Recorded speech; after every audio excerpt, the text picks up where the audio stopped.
Ladies and gentlemen, welcome to the 12th video in the tutorial series on Scilab and XCOS.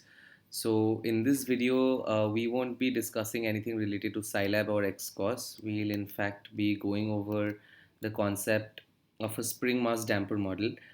So as we've gone over the first order system in our last video where we modeled the unit step response, which is essentially the response to a unit step function.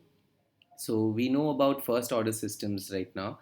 So this video will be more about covering the theory and the basics of second order systems. So if we look at this first figure here, now let's assume we have a body of mass m. I've not written it here, but this is mass m, small m, which is subjected to a force of F newtons in the right direction, right?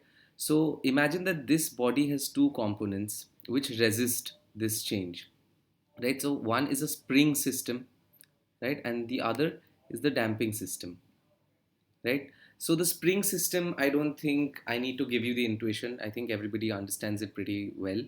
The damping system, however, you can think of this as a piston with a viscous fluid being filled on either or both sides, right? Basically, something that resists any motion that this system might want to undergo, right? And all of these are connected to some sort of a rigid support. I've just shown a big bank here to say that it can't be moved essentially, right? But we know that's not true. So yeah, more on that later.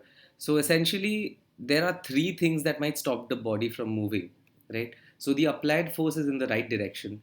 So obviously all of these forces that tend to keep the body at rest will be in an opposite direction, right? So one will be due to this component of the spring. One force of resistance will be due to the damping system that is attached to our system at large, and one will be due to the mass of the system itself, right? So heavier objects are more difficult to move than lighter objects, does that, right? So they can be broken down into these three forces, right? So the elastic force is the force exerted by the spring to resist the applied force, right? And that is dependent on x. What is x here? X is the displacement of the body. It's the virtual displacement of the body, right? So from the point of application of the force to a certain point, if the body has undergone a displacement x, then the elastic force acting is k into x, where k is the spring constant, newton per meters, because it has to be dimensionally correct. Force is newtons, and this is newton per meter into meters is newtons, right? The inertial force is the force that is exerted. It's not exerted, so to speak, but it is a resistive force on account of the mass of the body, right? So heavier bodies have more inertial force than lighter bodies, and also it's a function of the acceleration that the body is going through, right? And the damping system exerts a damping force, a resistive damping force in the opposite direction, that is mathematically given as c into v, where v is the velocity of the body, right? V is dx dt, right? And similarly here, a acceleration is basically the second derivative of x with respect to time, right? So it's d dt of dx dt. So it's d2x dt2, right? So I'm not going into the derivations of these equations. You can find it in any physics handbook. You can find it in mechanical engineering. You can find it in electrical engineering for second order transient systems as well. Uh, so I'm not going to the details of it. So essentially, this is how these forces look, right? So these are the forces that we have to work with, and these are the resistive forces, and the actual force applied is capital F in newtons. So by D'Alembert's principle, D'Alembert's principle is a very, it's a fancy way of saying that forces must be in equilibrium, right?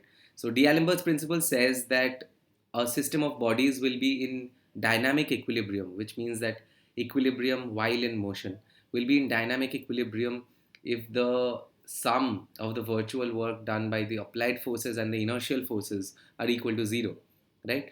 So if we take the right as the positive direction for our coordinate system, so then F will be in the positive direction and all these other forces will be in the negative direction. So that's exactly how we've represented it. F minus Fe minus Fi minus Fd is equal to 0. Now all we do is we just keep Fi on the other side and we keep all of these on this side. So Fi will be m into A, but A can be written as d2x dt2, right? Similarly, just by simple algebraic manipulation, we come at the final working equation. Now, one thing that I want to bring to your notice is that all of these things are actually known to us, right? The damping coefficient, which is in Newton second per meters, the spring constant, the force that we're applying, capital F, all of these things are known to us. So the things we have to calculate from second order systems are effects on the body, which means that we need to find out x, we need to find out dx dt, which is the velocity, and we need to find out d2x dt2, which is the acceleration of the body. So essentially, the problem boils down to a very simple one. So it says that if I have a body that has a spring resistive system, has a damping resistive system, and has mass, and operates in the domain of gravity. So if I'm applying a force F in some direction, then how will my body behave? What will be its displacement? What will be its velocity? And what will be its acceleration?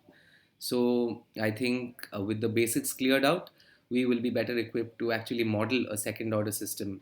In this case, our spring mass damper model in Scilab and XCOS. So thank you for watching.